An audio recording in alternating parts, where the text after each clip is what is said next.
आज मन बहुत खराब है क्योंकि आज ही सुबह मैंने वो न्यूज़ देखी जो मुंबई में घटित हुई है, जहाँ पे फैमिली के तीनों लोग एक ही साथ इस दुनिया को छोड़ के चले गए, एक मोबाइल के लिए। कितनी हैरानी की बात है कि हमारे यंग जनरेशन को क्या हो गया है। मतलब या तो पीयर प्रेशर है या इतना एडिक्शन है कि मतलब माँ-बाप कह रहे हैं आपसे, ईएमआई ज़्यादा हो रही है बेटा, किसी तरह से अरेंज कर देंगे और आप नचा रहे हो पब्लिक को। आई एम सॉरी टू से मुझे उस बच्चे के लिए ज़रा भी तकलीफ नहीं है। आप लोगों को सुन के बहुत अजीब लगेगा पर मुझे नहीं तकलीफ हुई कि आप इतने यहाँ से आपको समझ ही नहीं है कि बाप आपको गुज़ारिश कर रहा है, माँ गुज़ारिश कर रही है कि नहीं हमारे पास पैसे। मतलब आप इतने ज़्यादा क्रूअल हो गए हो अपनी चीज़ों को पाने के लिए।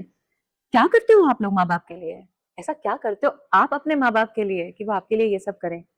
और माँ-बाप से भी गुज़ारिश करूँगी कि आप लोग जो बहुत सारे लोगों को मैं देखती हूँ अपने बच्चों को कैमरे के सामने खड़ा करके कभी डांस करवा रहे हैं, कभी कुछ करवा रहे हैं। एक रियल टैलेंट चलिए समझ में आता है कि चलिए जैसे किसी ने अच्छे संस्कृत श्लोक बोले या किसी ने कुछ अच्छी बातें करी, ठीक है शेयर कीजिए कोई बात नहीं। पर आप उनको फ़िल्मी गानों पे डांस करवा के हाव-भाव एकदम छोटे से बच्चों को इतने हाव-भाव करवा के क्यों? उनको आदत पड़ जाती है। फिर वो अच्छा बताइए, बताइए मैं कैसी लग रही हूँ? वो छोटे-छोटे बच्चे उसी चीज़ में लग जाते हैं। मैंने कुछ डॉक्यूमेंट्रीज़ ऐसी भी देखी हैं कि ऐसी चीज़ें अब बन रही हैं, वो कलर्स आपको ऐसा अट्रैक्ट करते हैं कि आप फ़ोन ही नहीं हाथ से नीचे रख सकते हो।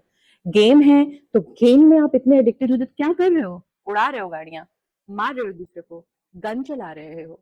क्या एडिक्शन है? ठीक है, आप साथ में पढ़ाई भी करो, आप एक वक़्त दो, पर मुझे बड़ी हैरानी होती है कि छोटे-छोटे बच्चों को सामने स्क्रीन लगा के खाना खिलाया जाता है, ताकि हमें तकलीफ ना हो, ताकि हम उनको कहानियाँ ना सुनाएँ। पर ऐसे बहुत सारे पेरेंट्स हैं भी, मैंने देखा है, जो श्लोक भी सुनाते हैं, कुछ और चीज़ें सुनाते हैं, कुछ अच्छी कहानियाँ सुनाते हुए बात करते हैं, कुछ इमेजिनरी बातें करते हैं या फिर कुछ ऑब्जेक्ट्स रखते हैं। थोड़ा एफर्ट करना पड़ता है बच्चे की अपब्रिंगिंग के लिए। एक पूरा परिवार चला गया सिर्फ एक मोबाइल के लिए, कितनी हैरानी की बात है। कैसे उसके दोस्त होंगे? क्या उसकी संगत होगी? प्लीज़ मेरी बड़ी मेरे मैं यंगस्टर्स से हाथ जोड़ के बोलती हूँ कि थोड़ा देखो यार, इतना ही जीवन नहीं है। जब खुद तुम कमाने लगोगे तो तुम्हें पता लगेगा क्या कर रहे थे तुम लोग पीछे और वक़्त बहुत बीत चुका होगा। क्या पता, मान लीजिए ये हादसा ऐसा हो जाता कि किसी तरीके से वो बच्चा ऐसे हो जाता और फादर गिर जाता। तुम जीवन भर मुँह दिखाने लायक नहीं रहते और उसके पीछे उसकी माँ भी उसको लगा होगा मेरा संसार उजड़ गया। उसको तो मेरे ख्याल से सोचने की भी मौका नहीं मिला होगा। एक पल में क्या हो गया जीवन का। प्लीज़ देखो, प्लीज़ देखिए कि आप लोग कहाँ जा रहे हैं। प्लीज़ देखिए अपने बच्चों की अपब्रिंगिंग पे बहुत ध्यान दीजिए और प्लीज़ यंगस्टर्स प्लीज़ देखो कि किन चीज़ों के लिए आप अपने माँ-बाप की ज़िंदगी दूभर कर देते हो और कहाँ-कहाँ से वो लोग अरेंज करके लाते होंगे। ऐसे हादसों से देख के तो मेरे ख्याल से माँ-बाप को और स्ट्रिक्ट हो जाना चाहिए। I am really sorry to say that. क्योंकि मन से थैंक यू सो मच। फिर मिलते हैं।